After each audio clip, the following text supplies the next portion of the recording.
주일 예배 나오신 여러분 환영합니다. 토요일엔 일찍 자도록 합시다, 여러분. 일어날 자신이 없습니다. 시작하겠습니다. 네, 첫 번째 곡 땡큐로드라는 곡인데 아마 처음 들으실 것 같은데 노래가 되게 좋아서 고르게 됐어요. 그래서 같이 신나는 노래니까 즐겨주시면서 박수 치시면서 찬양하시면 좋을 것 같습니다. 땡큐로드 찬양 드리시겠습니다.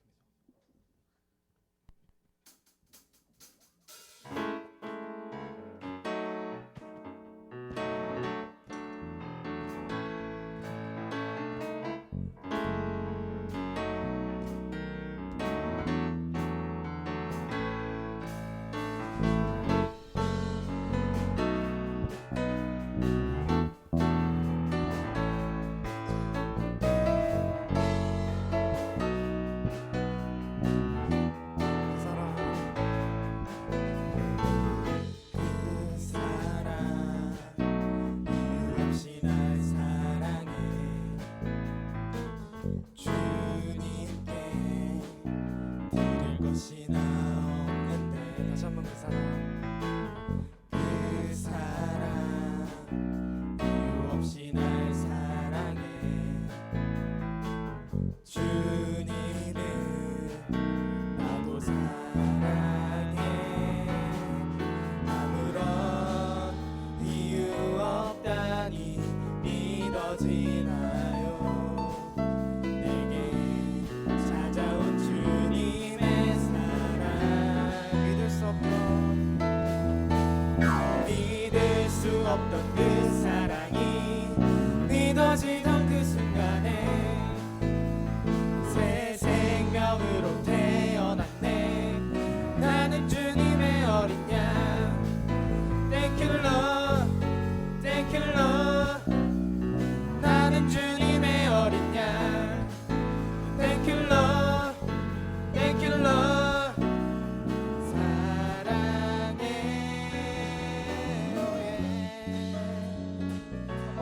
보셨으니까 이제 따라 부르실 수 있겠죠?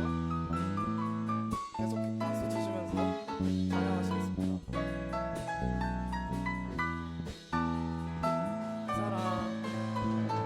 그 사랑 이유 없이 날 사랑해 주님께 드릴 것이 나 없는데 그 사랑 이유 없이 날 사랑해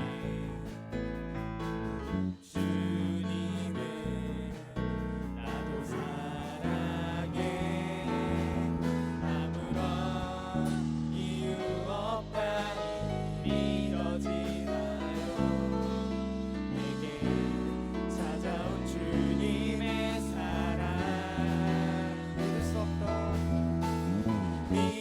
수 없던 그 사랑이 믿어지던 그 순간에 새 생명으로 태어났네 나는 주님의 어린 양 Thank you Lord Thank you Lord 나는 주님의 어린 양 Thank you Lord Thank you Lord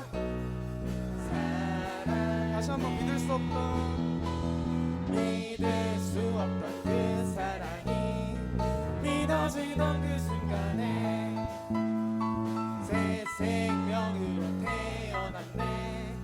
나는 주님의 어린 양. Thank you Lord Thank you Lord, Thank you Lord.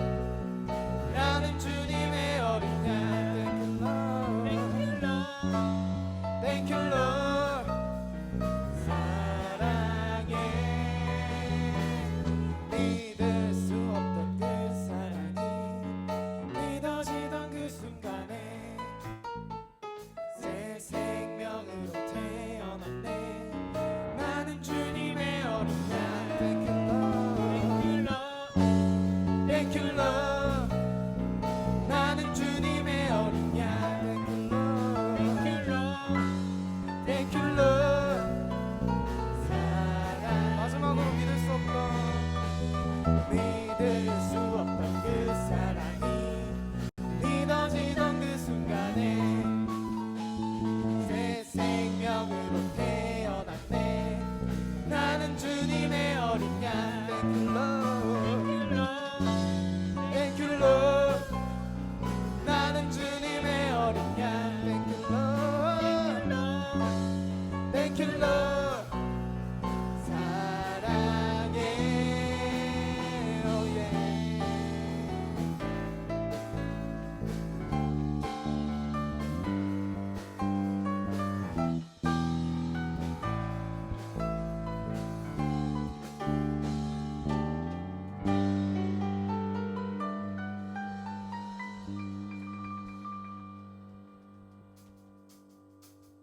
찬양 높이 계신 주께 우리 맘을 열어 높여 모든 영광 돌리세. 주 사랑하는 자 다 주께 나와 높이세. 주내 영원해. 계속 박수 치시면서 주와 함께 하시니 같이 찬양하시겠습니다.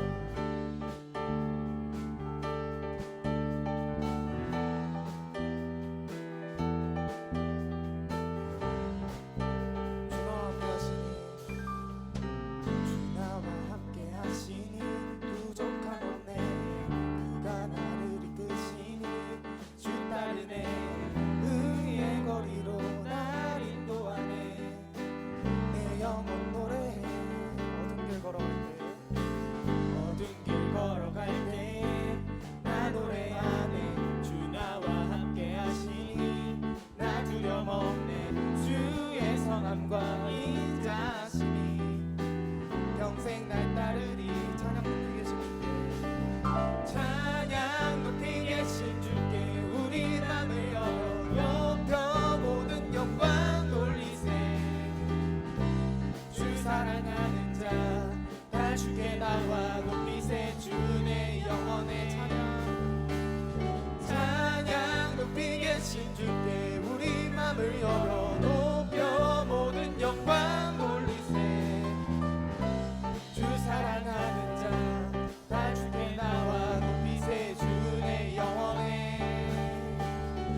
맘을 열어 높여 모든 영광 돌리세.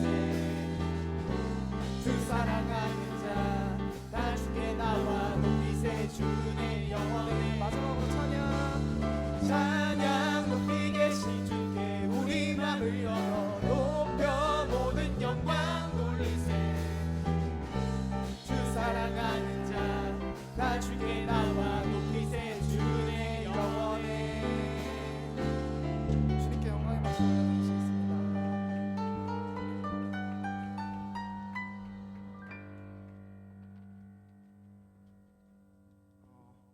다음 드리실 찬양은 예수로 살리라는 찬양인데요.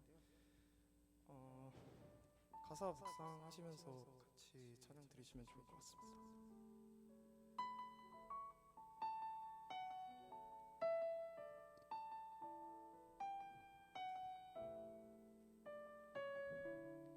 계절은 흐르고 계절은 흐르고 꽃은 피고 저도 시들지 않은 생명이 있네. 말할 수 없었던 죄인인 나에게 생명의 주님 자신을 주셨네.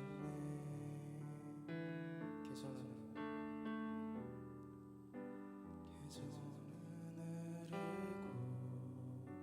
꽃은 피고 저도 시들지 않은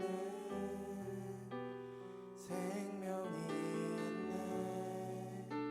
바랄 수 없었던 죄인인 나에게 생명의 주님 자신을 주셨네. 나의 삶은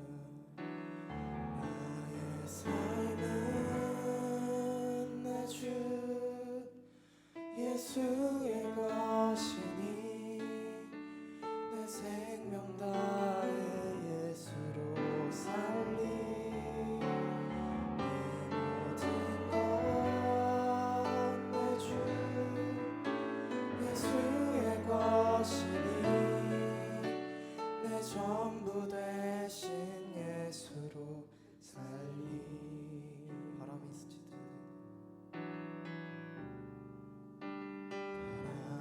스치듯 삶은 지나가도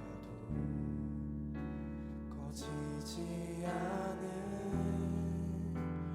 소망이 있네. 그 길을 떠나서 헤매는 자들이 주를 찾도록 나 살길 원하네. 나의 삶은 내 주 예수의 것이니 내 생명 다해 예수로 살리. 모든 것 내 주 예수의 것이니 내 전부 되신 예수로. 목소리로만 찬양하시겠습니다. 나의 삶은 내 주 예수의 것이니 내 생명 다해 예수로 살리. 내 모든 것 내 주 예수의 것이니 내 전부 되신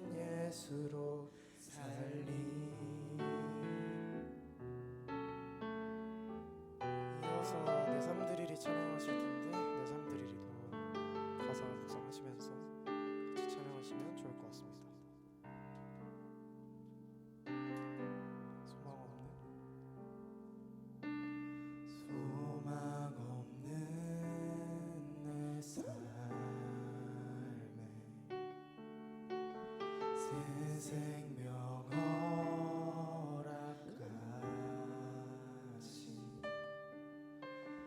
나야간 주님의 은혜 놀라운 주님의 사랑 삶의 문제일까요? 삶의 문제임 경우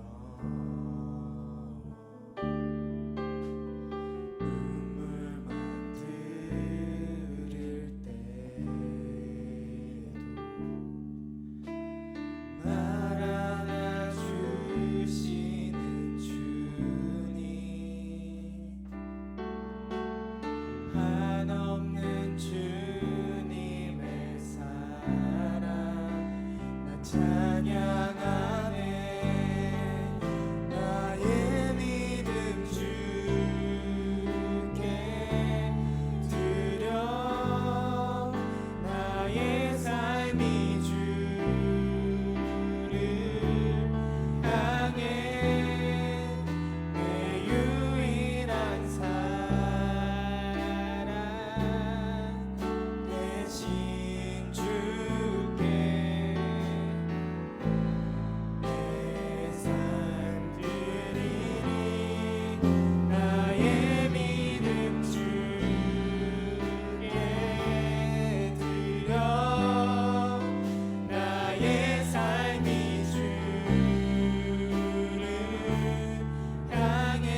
이 시간에 함께 기도하며 나아갑시다.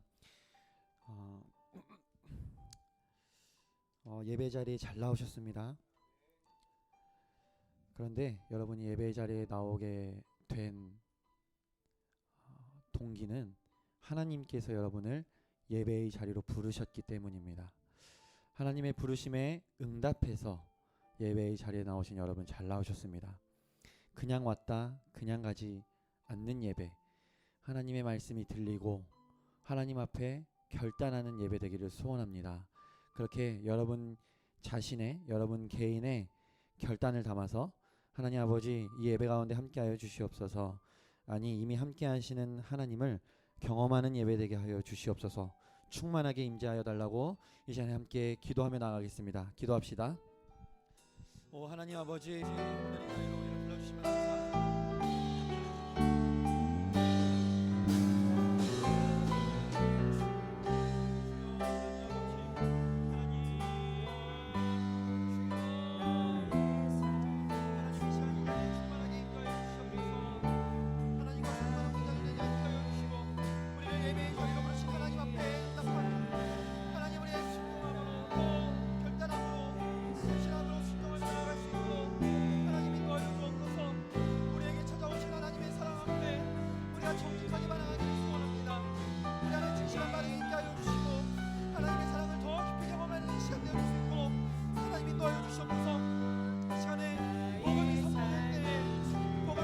반응이 정확한 반응이 있게 하여 주시고 하나님 이제는 모든 과거의 더러운 것과 연약한 것을 하나님 충만하게 하여 주시고 우리 하나님을 의지하는 마음으로 나아갈 수 있도록 예배 자리 충만하게 있게 하여 주시옵소서.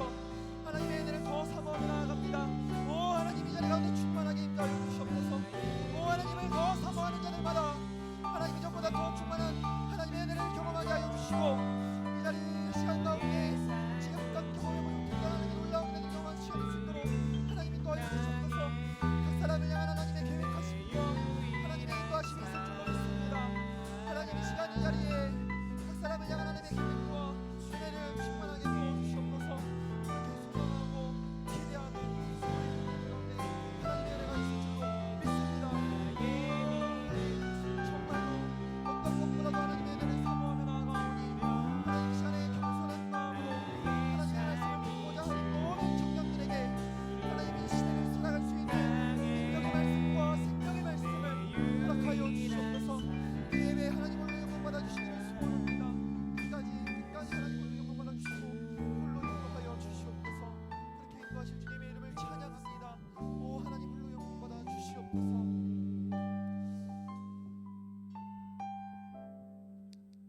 거룩하신 하나님 아버지, 오늘 이 예배의 자리 우리를 잊지 않으시고 불러주심을 감사합니다. 하나님의 부르심에 응답해서 순종하는 마음으로 또 기대하는 마음으로 예배의 자리에 나온 우리 한 사람 한 사람을 기억하여 주시고 하나님께서 준비해 두신 은혜를 충만하게 부어 주시옵소서. 하나님 이 시간에 상한 심령을 찾으시는 줄로 믿습니다. 낮아진 마음, 겸손한 마음을 찾으시는 줄로 믿습니다. 하나님 우리가 우리의 인생길을 알지 못하고 또 우리의 결단이 수도 없이 무너지기에 오늘도 하나님을 의지하고자 이 예배의 자리에 나왔습니다. 그렇게 나온 우리 청년들 한 사람 한 사람 그냥 돌려보내지 마시고 하나님께서 예배에 놓으신 은혜를 충만하게 부어 주시옵소서. 모두가 다 그 은혜를 경험하는 예배 되게 하여 주시고 또 그래서 하나님 앞에 결단하는 시간 되게 하여 주시옵소서. 정직한 반응이 우리에게 있게 하여 주시고 그래서 예배 드리는 척만 하고 그냥 삶에 아무런 변화 없이 살아가는 매너리즘에 빠진 명목상의 그리스도인이 아니라 매일매일 하나님으로부터 오는 생명력이 충만한, 그래서 그 생명력이 전해질 수밖에 없는 능력의 그리스도인들 다 될 수 있도록 하나님 인도하여 주시옵소서. 그렇게 일하실 주님의 이름을 찬양하며 예수님의 이름으로 기도드립니다. 아멘.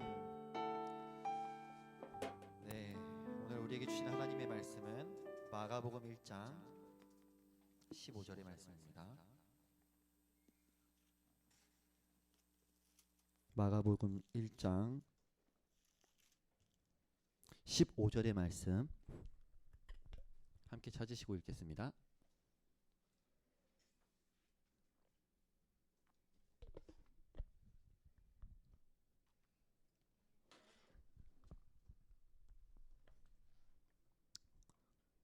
시작. 회개하고 복음을 믿으라 하시더라. 네, 아멘. 예수님께서 이 말씀을 하셨을 때 어떻게 하셨을까요? 자, 예수님이라고 생각하고 다시 한번 읽겠습니다. 자, 네, 예수님이에요 지금.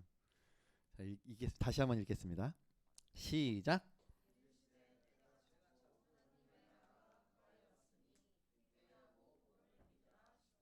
아멘. 누구는 이렇게 확신 있는 목소리로, 또 누구는 이렇게 이렇게 어르고 달래는 목소리로, 또 누구는 여전히 자신 없는 목소리로 하신 것 같아요. 자, 오늘 복음이 알고 싶다 시리즈 9번째 시간이고요.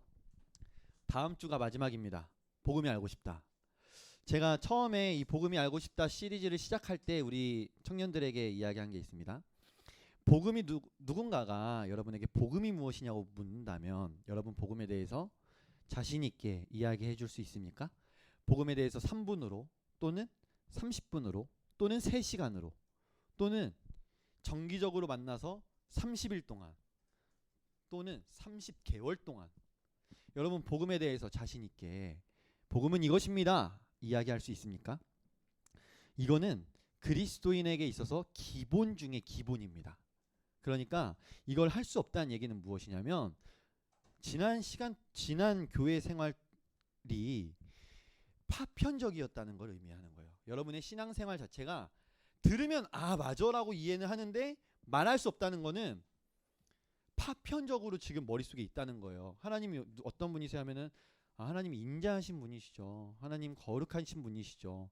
이런 대답들을 할 수 있는데 그거를 짜임새 있게 쭉 이야기할 수 없다는 얘기는 다 들어있긴 한데 파편적이다. 그래서 제가 복음이 알고 싶다 시리즈를 여러분에게 해준 이유는 뭐냐면 그 파편적으로 이미 다 알고 있는 내용을 짜임새 있게 구성해 주고자 함이었습니다. 그래서 여러분이 이미 다 머릿속에 이미 들어와 있어요. 어떻게 아냐? 해보면 압니다. 자, 복음이 알고 싶다. 자, 다음 시간은 제가 추첨을 통해서든지 이렇게 하면 또 안 오려고 하나? 안 되겠다. 그냥 오세요. 복음이 알고 싶다. 한 번에 도표를 그리면서 해볼게요.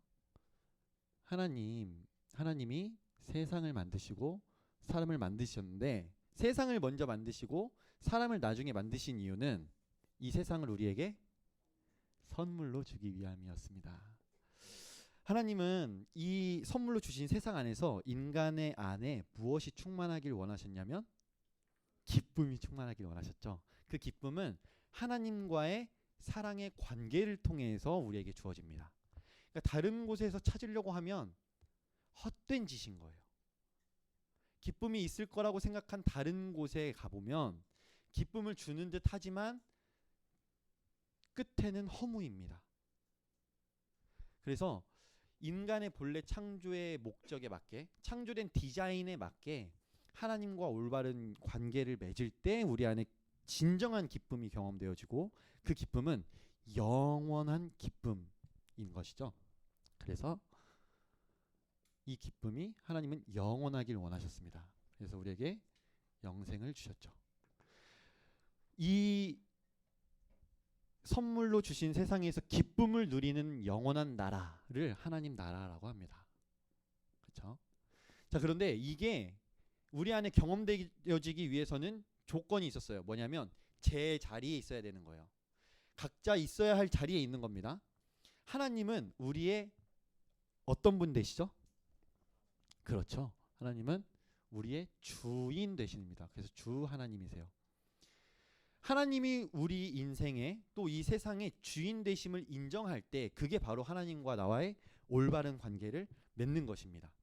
그런데 선악과 사건이 성경에 등장합니다. 이 선악과 사건은 무슨 사건이었냐면 이 선악과 그냥 너무 맛있어 보여서 먹은 사건이 아니라 이 선악과를 먹어서 이 에덴 동산의 1인자이신 하나님을 몰아내고 내가 이 세상의 주인, 이 세상의 왕이 되겠다는 결단이었어요. 인간의 결단이었습니다. 그거를 우리는 죄라고 하고 그 죄의 핵심은 뭐라고 합니까? 그렇죠. 자기 중심성이라고 하는 거죠. 이 자기 중심성으로 인해서 사람은 하나님을 스스로 떠났습니다. 생명의 근원이신 하나님을 스스로 떠난 사람에게 주어진 결과는 생명으로부터의 분리이기 때문에 당연한 결과로 죽음에 이르게 되었죠. 그리고 죽음 뒤에는 하나님을 떠난 심판을 받는다고 말씀하고 있습니다. 그래서 하나님을 떠난 사람들이 다른 곳에서 기쁨을 찾아보려고 하다가 그 끝이 항상 허무잖아요. 그리고 뭘 해보려고 했는데 안 돼. 그러니까 이거 우리 길을 잘못 들었었구나. 제대로 된 길을 찾아보자 해가지고 사람들이 찾은 길들이 큰 부류로 말하면 세 가지가 있습니다. 첫 번째, 선행. 그렇죠?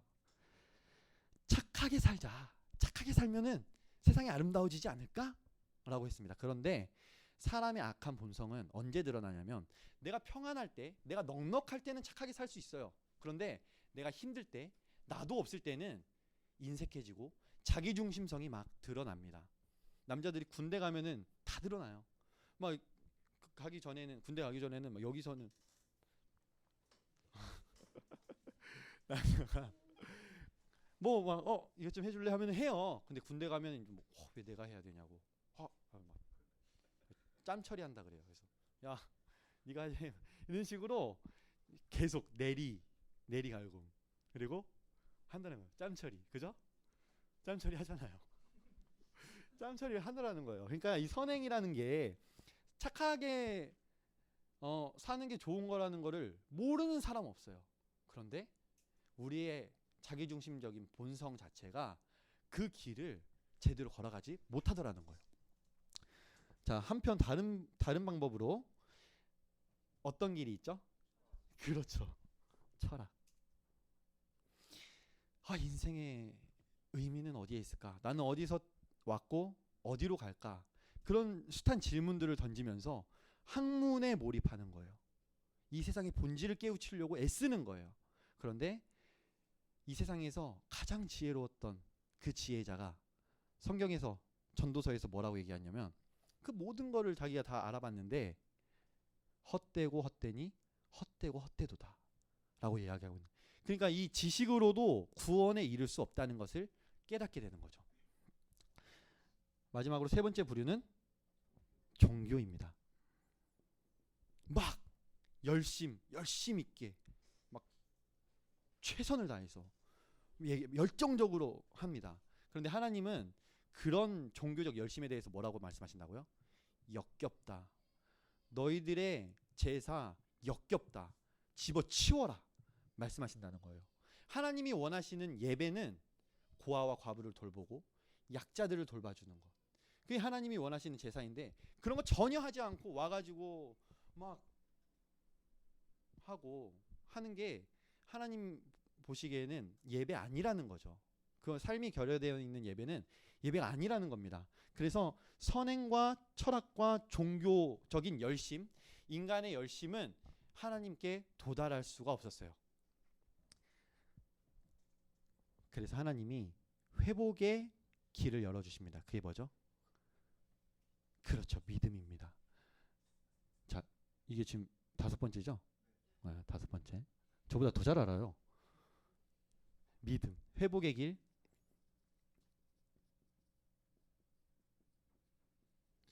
하나님이 이렇게 허무가 가득한 세상, 아픔이 가득한 세상에서 하나님의 나라를 다시 세우기 위해서 한 사람을 선택하십니다. 그 사람이 아브라함한테 이전에 살았던 인생과 전혀 다른 인생을 살도록 부르세요. 그게 바로 믿음으로 사는 인생이었습니다. 뭐였냐면 우리는 그동안에 인맥을 의지하고 혈연을 의지하고 지연을 의지하고 힘과 돈과 권력을 의지해서 살아갔어요. 그래서 작고 힘을 키워가고 덩치를 키워가는 게 이 세상에서 부귀영화를 누리는 삶이라고 생각하면서 모든 사람이 다 그 길로 갔습니다. 그런데 하나님이 아브라함을 부르세요. 그리고서는 이걸 다 떠나라는 거예요. 너의 친척과 아비, 너의 모든 기반을 다 떠나서 내가 지시하는 땅으로 가라. 근데 그 땅에 한 번도 가본 적이 없어요, 아브라함은. 그래서 그 땅에 가는데 하나님을 의지하면서 갈 수밖에 없는 거예요. 한 번도 가본 적 없는 땅, 그곳에 누가 있을지 무슨 일을 만날지 아무것도 모르는 상황에서 그저 하나님의 부르심에 응답하는 삶. 네 하나님, 제가 앞길은 모르지만 제 앞길을 하나님께서 인도해 주시겠다고 하니까 믿고 가겠습니다. 그게 바로 믿음의 길이었습니다. 그렇게 해서 아브라함을 시작으로 해서 이스라엘 백성들이 이 믿음의 길을 가도록 부름을 받았고, 믿음의 길을 가는 중에 하나님이 주시는 복을 받고 그 복을 나눠주는 인생을 살도록 부름받은 거예요. 그런데 이스라엘 백성들이 그 삶을 살았습니까? 잘못됐어요. 변질됐어요. 그들의 믿음은 자기 자신만을 위한 믿음이 되어버렸습니다. 오늘날에도 그런 신앙인들이 얼마나 많아요. 예수 믿는 이유가 남 주기 위해인 사람이 있습니까? 남을 주기 위해 예수 믿는 사람이 있어요? 그러니까 남 주기 위해 공부하자처럼 남 주기 위해서 예수 믿는 사람이 있습니까? 그게 원래 디자인이라는 거예요. 그런데 그거 잃어버렸습니다. 그래서 이스라엘 백성들은 우리만 선민이야, 우리만 선택받았어, 이방 민족들을 멸시하고 완전 인간 취급도 안 했던 것이죠. 그래서 이스라엘의 믿음 첫 번째 이 회복의 길은 실패로 끝나고 말았습니다. 하나님이 이걸 포기하지 않으세요. 계속해서 경고하시고 심판하시고 계속해서 돌아오라 하는데 안 돼요. 그래서 결국은 나라가 망하죠. 북이스라엘이 아수르라는 나라한테 망하고 남유다가 바벨론한테 멸망하게 됩니다. 나라 망하니까 다 끝난 줄 알았어요. 그런데 하나님이 말씀하시는 예언, 너희들 이제 내가 회복시켜 줄 거야. 내가 나의 종을 보내서 회복시켜 줄 거야. 그 종을 뭐라고 합니까? 그렇죠, 메시아. 메시아가 오면 어떤 일이 일어난다 그래요? 그렇죠. 뭐라고요?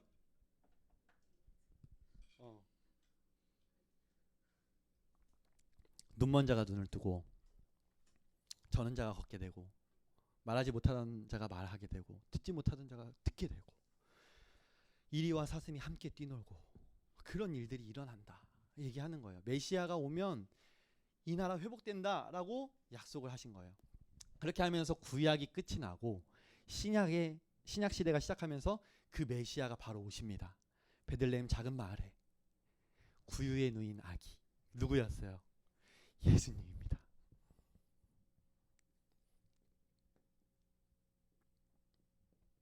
예수 그리스도께서 오심으로 하신 말씀, 오셔서 하신 말씀이 오늘 마가복음 1장 15절, 때가 찼고 하나님의 나라가 가까이 왔으니 회개하고 복음을 믿으라 말씀하시는 거예요. 예수님이 왔습니다. 때가 차서. 그래서 실제로 인류의 역사 자체가 예수님의 오심을 기점으로 BC와 AD로 나누잖아요. 그렇게 예수님의 오심은 온 인류를 뒤집어 놓는 혁명적인 사건이었습니다. 근데 그게 세상의 사건이었을 뿐만 아니라 우리 각 사람에게도 예수 그리스도를 만나는 사건은 우리의 BC와 우리 인생의 AD를 나눠놓는 사건이 되는 거예요. 내 사건이 될 때, 2000년 전 십자가의 사건이 남의 사건이 아니라 내 사건이 될 때 내 인생 역시 BC와 AD로 나눠지는 일들을 경험하게 됩니다. 그게 예수님 만나는 거예요. 근데 그때가 언제예요? 제일 캄캄할 때, 제일 어두울 때, 제일 힘들 때, 제일 고통스러울 때였습니다. 이스라엘이 나라를 잃어버리고 하나님으로부터 예언이 그친 그 암흑적인 상황, 그 기간이 400년 정도 지속됐습니다. 그래서 모든 희망과 소망이 잃어버린 상황, 나 이제 끝이구나, 더 이상 방법이 없구나라고 생각하는 그 상황에 예수님이 오신 거예요. 그렇다면 역시 우리의 인생에서 예수님을 만나기 좋은 시점은 언제냐면, 여러분이 혹시 나 이제 소망 없는 거 아니야?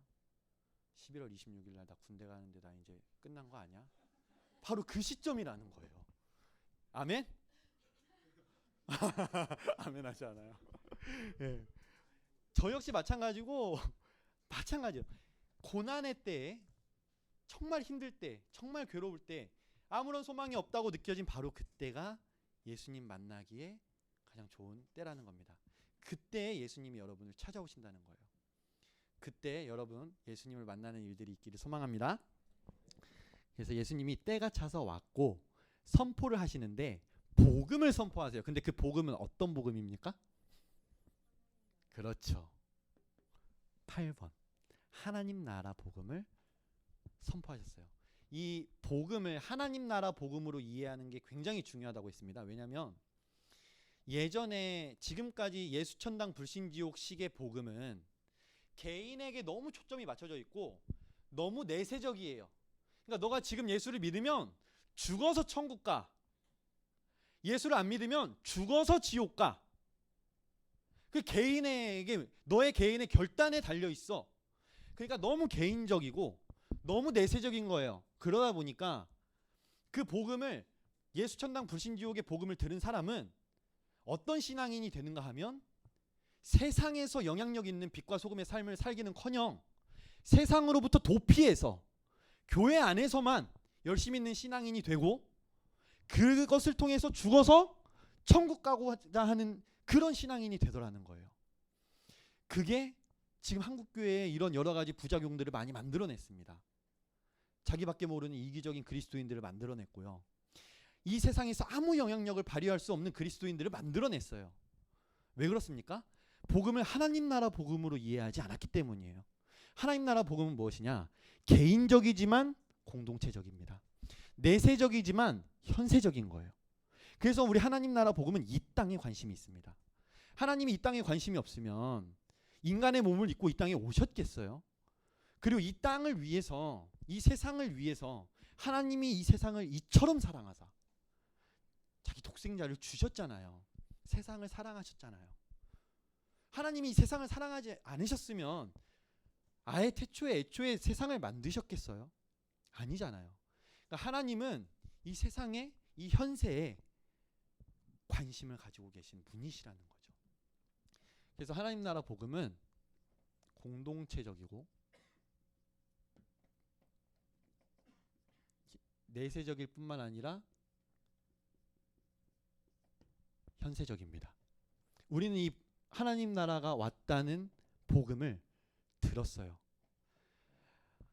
비록 교회가 실패하고 실패한 듯 보이고 세상에 그리스도의 이름이 땅에 떨어진 것 같은 현실 속에서도 그렇게 캄캄한 시대를 살아가는 우리에게도 여전히 복음은 찬란하게 빛나고 있고 이 하나님 나라는 생명력 있게 전해지고 있고 교회는 계속해서 하나님 나라는 계속해서 확장하고 있습니다. 근데 이 하나님 나라의 복음이 누군가에게는 복음, 기쁜 소식이 되긴 하지만 누군가에게는 심판의 소식이 됩니다. 그게 오늘 마지막이 아니죠. 오늘 9번째 여기다 적어야 돼요. 9번째 진정한 회심에 달려 있습니다. 그 15절 다시 한 번만 읽어볼게요. 시작.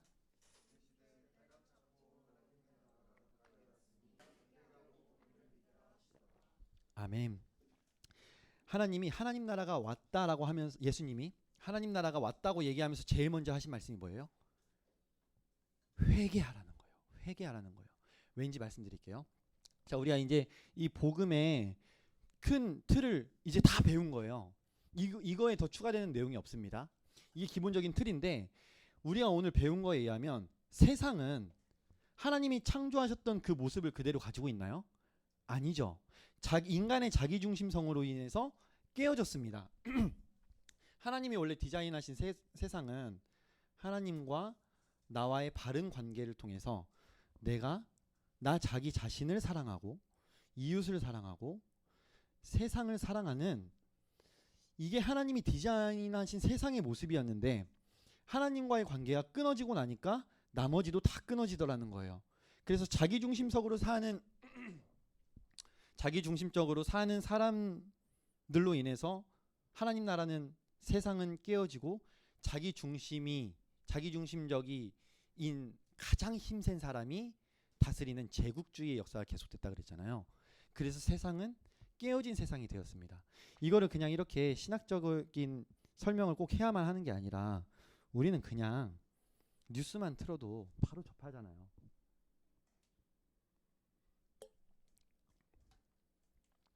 바로 접하잖아요. 정치 역사를 보면 이 세계사를 공부하면 나치가 유대인에게 행했던 그런 끔찍한 일들, 그 사람이 할 수 있는 일이 아니잖아요. 그런 일들을 하고 거기뿐만 아니라 일본이 우리 식민지 시절에 했던 만행들 여전히 사과하지 않고, 그리고 우리나라 안에서만 봐도 6.25 전쟁이라든지 이념 갈등으로 인해서 사람들을 그렇게 무차별하게 죽이고, 그리고 유신 정권과 광주 민주화 운동, 그 모든 정치적인 사건들을 보면 세상이 어떻게 바로 돌아가고 있다고 말할 수 있겠습니까? 그렇다면 정치뿐이겠어요? 경제는 어때요?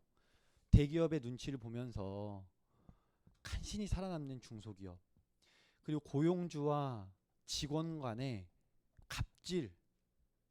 갑질에 인한 갈등, 취업난, 실업, 이런 것들 보면 우리나라뿐만 아니더라고요.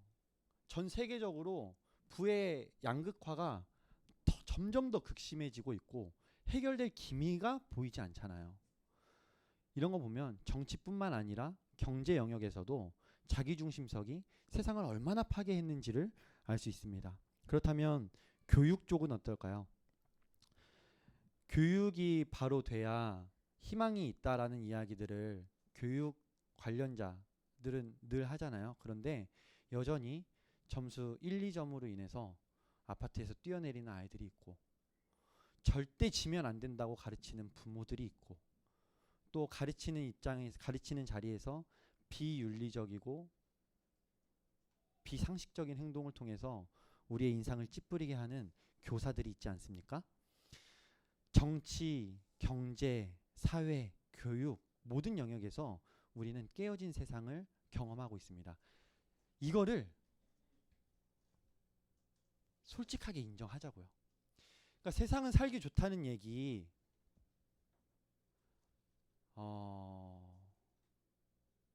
그럴 수 있어요. 그런데 그 이면에 파고들면 파고들수록 약자들이 고통받고 있는 세상, 약자들의 짓밟힘을 통해서 호의호식하는 세상의 모습을 부인할 수가 없다는 거 인정하자고요. 왜 하나님 나라의 메시지가 심판인가? 그러면 그런 사람들에게 심판 말고 뭐가 있겠습니까? 당연히 심판인 거예요. 자, 첫 번째는 그 깨어진 세상을 인정하자는 겁니다. 두 번째는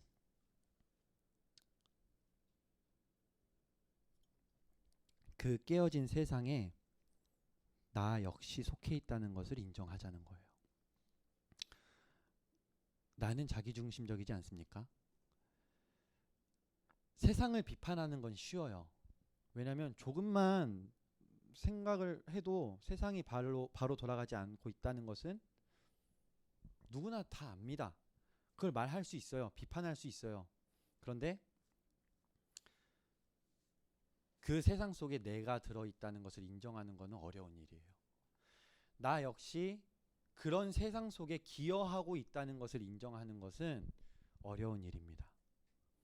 그런데 그렇게 인정해야만 복음이 복음으로 들리게 됩니다.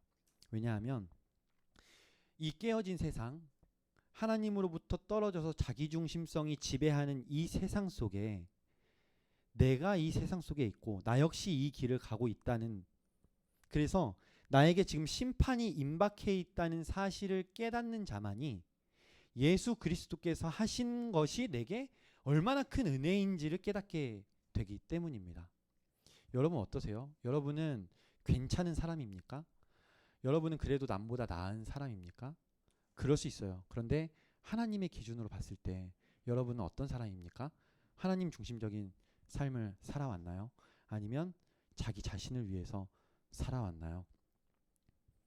세상에 동조하는 것은 적극적으로 동조하는 것도 있지만 소극적으로는 침묵하는 것 역시 이 깨어진 세상에 일조한 우리의 잘못임을 부인할 수 없습니다.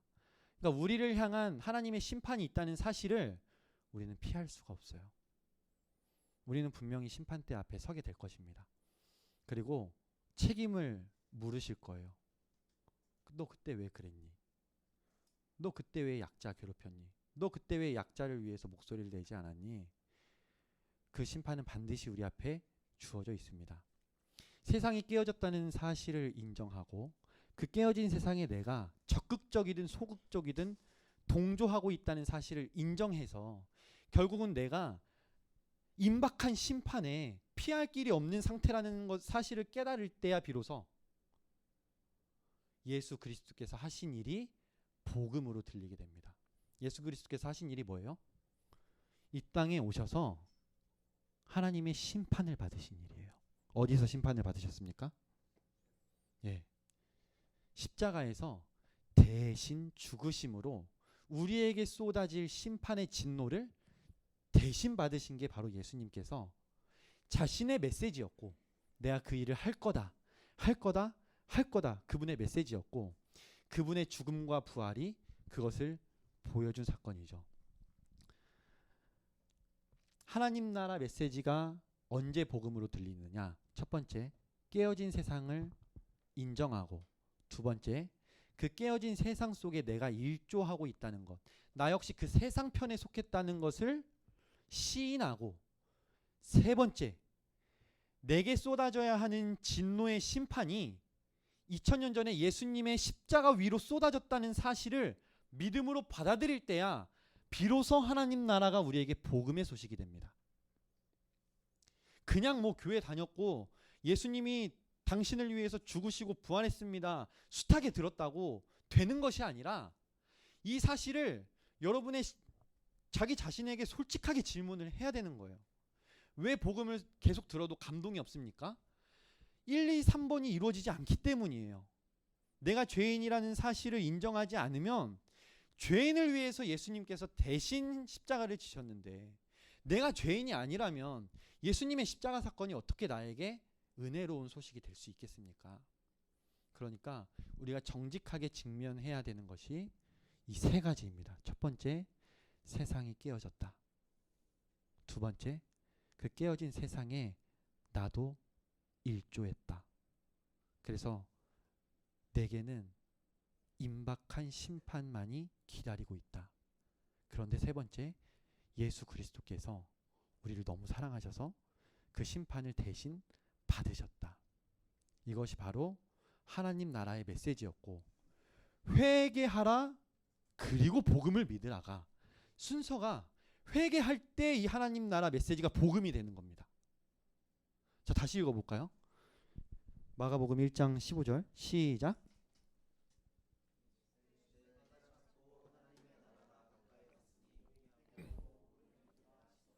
회개하는 자에게 이 하나님 나라 메시지가 복음이 되는 겁니다. 회개하지 않는 자들도 이 하나님 나라 메시지를 들었어요. 그들에겐 심판의 소식이었습니다. 하나님 나라가 온다는 소식은 너희들 왜 이렇게 세상을 망가뜨렸어? 너희들이 한 행동에 대한 책임을 반드시 물을 거야. 그게 하나님 나라예요. 그 꼴로 사는 거 더 이상 볼 수 없다는 게 하나님 나라예요. 이 소식이 이제 우리에게 들렸습니다. 이게 복음이에요. 이제 여기에 우리의 결단이 달려 있습니다. 삶의 모든 순간이 결정의 연속이잖아요.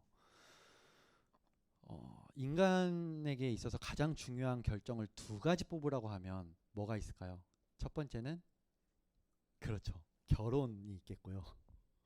아직 선택지가 없습니까?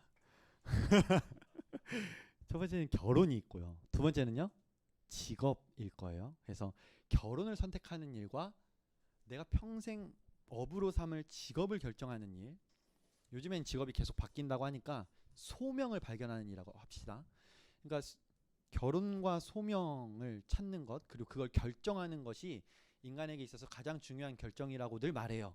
그런데 저는 이것보다 더 중요한 게 뭐냐면, 바로 지금 이 하나님 나라 메시지 앞에서의 내 결정이 제일 중요하다고 봅니다.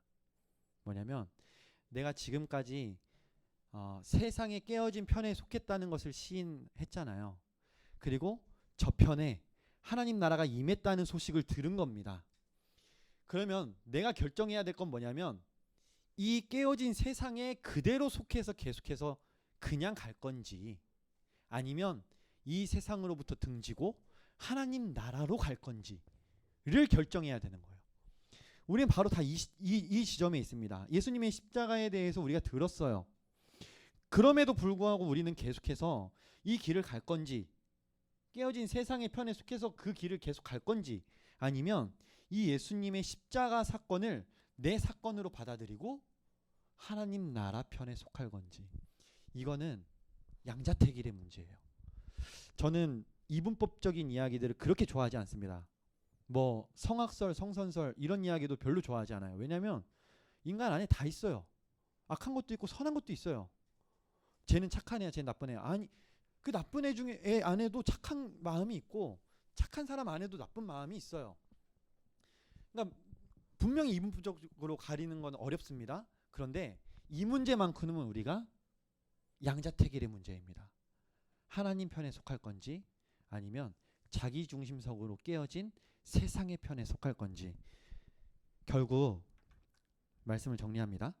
결국요 기독교의 메시지는 예수천국 불신지옥을 넘어서서 지금 이곳에서 어떻게 살 것인가에 대한 질문이에요. 지금 이곳에서 어떻게 살 것인가에 대한 질문입니다. 자기 중심성을 유지한 채 자기 자신을 위해서 깨어진 세상을 유지한 채 살 것인지 아니면 이 나라를 변혁하고 창조의 원형을 회복시킬 하나님 나라에 속할 것인지 이 두 가지의 선택지에 우리가 놓여져 있습니다. 진정한 회심은 감정적으로 눈물을 흘리면서 후회하는 것이 아니라는 것 여러분 많이 들었을 것입니다. 진정한 회심은 깨어진 세상을 향해서 가던 발걸음을 멈춰 세우고 뒤돌아서서 하나님 편으로 가는 것이에요. 여러분 진정한 회심 하셨습니까? 더 구체적으로 물어볼게요. 첫 번째, 이 세상이 깨어졌다는 것을 인정하십니까? 두 번째, 그 세상에 여러분이 일조했다는 것, 여러분 역시 그 깨어진 세상의 법칙대로 살았다는 것 인정하십니까? 세 번째, 그 깨어진 세상 속에서 살아가는 나에게 심판이 오직 심판만이 나를 기다리고 있다는 사실을 인정하십니까? 네 번째, 그제야 비로소 이 심판을 대신 받아주신 예수님의 십자가가 나에게 복음이 된다는 사실을 믿으십니까? 이 네 가지의 질문에 대한 여러분의 결단이 진정한 회심자인지 회심자가 아닌지를 구분해내는 것입니다. 그리고 그 진정한 회심을 한 사람은 더 이상 세상의 편에 서지 않습니다. 깨어진 세상의 자기중심성 법칙으로 삶을 꾸미지 않습니다. 이제는 하나님의 편에 서서 하나님 중심적인 하나님 나라를 살아가는 것이죠. 죽어서 천국 가는 것이 아니라 이 땅에서부터 그 나라를 누리며 살아가는 것입니다. 저는 여러분이 그리고 제가 진정한 회심자가 되어서 이 세상에 속해 있지만 깨어진 세상의 편에서 살지 않고 하나님 나라를 경험하며 살아가기를 주님의 이름으로 축복합니다. 우리 함께 우물가의 여인처럼이라는 찬양할 건데요. 이 찬양의 배경이 되는 것은 예수님께서 한 우물가에서 여인 한 사람을 만납니다. 근데 그 여인이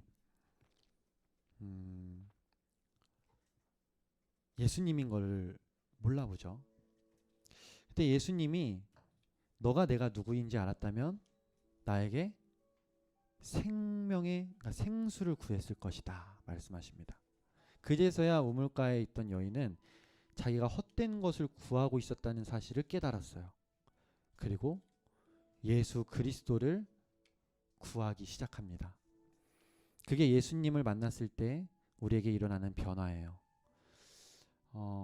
여기 도훈이가 신앙생활한 지 얼마 안 됐지만 신앙생활을 제대로 하면 이전에 신앙생활하기 이전에 내 가치관과 신앙생활한 이후의 가치관은 180도 달라질 수밖에 없습니다. 예수 그리스도를 믿기 전에 내게 최고였던 것, 그거를 내려놓는 사건이 바로 그걸 내려놓고 예수님이 나의 주인이십니다. 예수님이 나의 왕이십니다. 그러니까 예수님 기뻐하시는 삶을 살겠습니다. 그게 신앙의 출발이에요. 여러분은 그 신앙의 출발을 하셨습니까? 아니면 교회 생활을 아주 오랜 기간 했지만 여전히 예수님 믿는 것이 내가 화를 면하기 위해서 또는 복을 받기 위해서입니까? 그거는 진정한 신앙인이라고 할 수 없습니다. 하나님 편에서 하나님을 구하시는 저와 여러분이 되기를 소원합니다. 그렇게 소원하는 마음으로 함께 찬양합시다.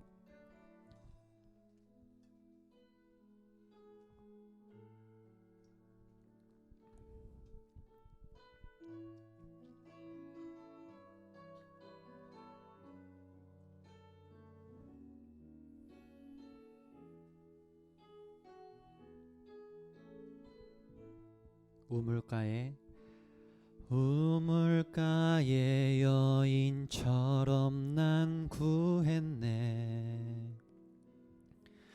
헛되고 헛된 것들을 그때 주님 하신 말씀 내 샘에와 생수를 마셔라. 많고 많은 사람들이 찾았었네. 헛되고 헛된 것들을 주 안에 감추인 보배 세상 것과 난 비길 수 없네. 오 주님 채우소서. 나의 잔을 높이 듭니다. 하늘 양식 내게 채워주소서. 넘치도록 채워주소서. 많고 많은 사람들이 찾았었네. 헛되고 헛된 것들을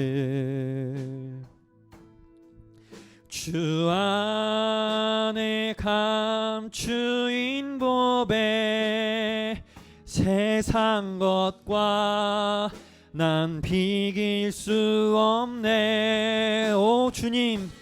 오 주님 채우소서.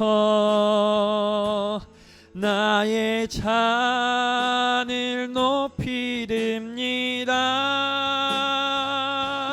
하늘 양식 내게 채워주소서. 넘치도록 채워주소. 오 주님 채우소서. 오 주님 채우소서.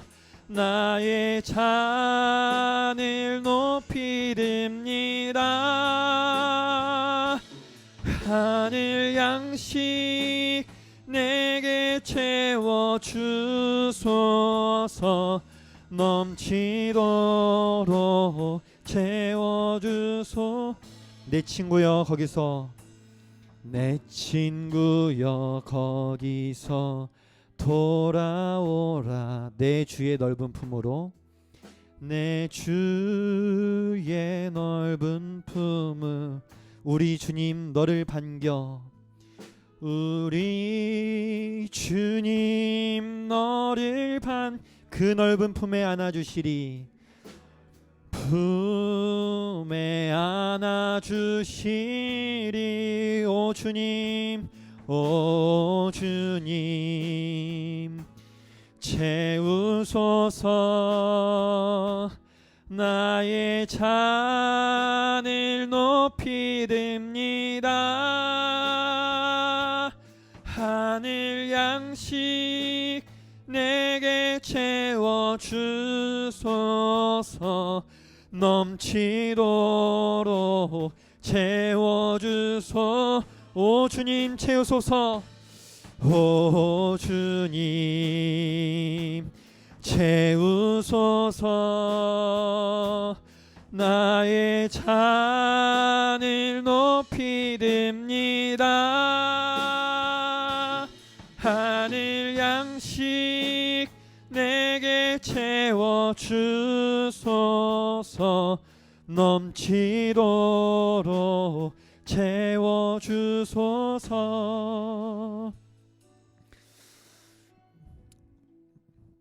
여러분은 우물가의 여인이랑 다른 점이 있었습니까? 여러분이 하나님 앞에 구했던 것 또는 하나님을 떠나서 세상 속에서 구했던 것은 무엇입니까? 여러분에게 기쁨을 가져다 줄 것이라고, 여러분을 행복하게 해줄 것이라고 생각했었지만 여전히 여러분의 안에 허무함으로, 공허함으로 가득 채웠던 그것은 무엇입니까? 세상을 바꿔보려고 착하게도 살아보려고 했고, 인생의 의미를 찾아보려고도 했고, 종교적인 열심을 가지고 살아보려고 했지만 세상이 바뀌었습니까? 아니, 세상은 내버려 두고 나서라도 여러분 자신은 변했습니까?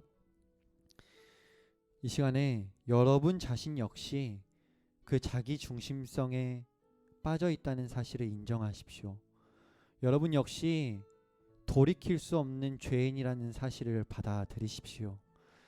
그 사실을 여러분의 입술로 또 여러분의 마음으로 시인해야만이 예수 그리스도께서 여러분을 죄와 사망에서 구원하실 수 있습니다. 왜냐하면 예수님의 십자가 사건은 여러분의 인격적인 반응을 통해서 여러분에게 적용되기 때문입니다.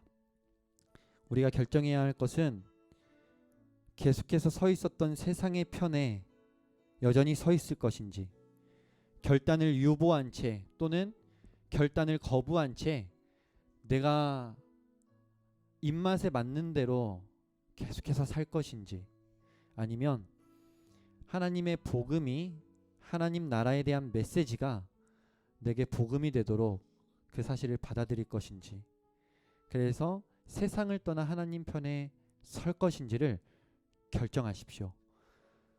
그것이 바로 회심입니다. 여러분이 향하던 시선을 세상으로부터 떼어내고 하나님을 바라보는 것, 여러분이 가던 발걸음을, 세상에 가던 발걸음을 멈춰서고 하나님께로 향하는 것, 그것이 바로 회심입니다. 이 시간에 그 결단을 하기 원하십니까? 여러분이 정말 진정으로 대답하셔야 됩니다. 여러분 정말로 진실된 마음으로 회심하기 원하십니까? 그렇다면 여러분 가슴에 손을 대십시오. 그렇게 하기 원하시는 분들은 여러분의 마음을 진솔하게 하나님에게 드리겠다는 표시로 여러분 가슴에 손을 대십시오. 그리고 하나님 앞에 진정으로 기도하십시오. 하나님, 제가 이 깨어진 세상의 편에서 적극적으로 또는 소극적으로 동조하며 살았습니다. 저 역시 힘을, 저 역시 돈을, 저 역시 명예를 쫓았습니다. 저 역시 약자를 보지 않았고, 약자를 돌보지 않았고, 또 약자의 편에 서지 않았습니다. 그것이 하나님을 얼마만큼 진노하게 했냐면 예수 그리스도를 십자가에 못 박기 정도까지 그 문제를 그냥 넘어가시지 않으셨습니다. 하나님, 나에게 쏟아질 이 심판, 이 진노의 잔을, 내게서 거두신 예수 그리스도의 십자가 사건을 이제 정말 믿음으로, 마음으로 받아들이고 이 세상에서 발걸음을 떼고 하나님을 향하기를 소원합니다. 그렇게 결심하는 여러분이 되기를 바랍니다. 여러분의 입술로, 여러분의 진실된 고백으로 이 시간에 하나님 앞에 회개하며 회심하며 나아가시기를 바라겠습니다. 이 시간에 주여 한번 외치고 기도하며 나아갑니다. 주여, 하나님 아버지, 우리에게 하나님 나라 메시지를 깨닫게 하여 주심을 감사합니다.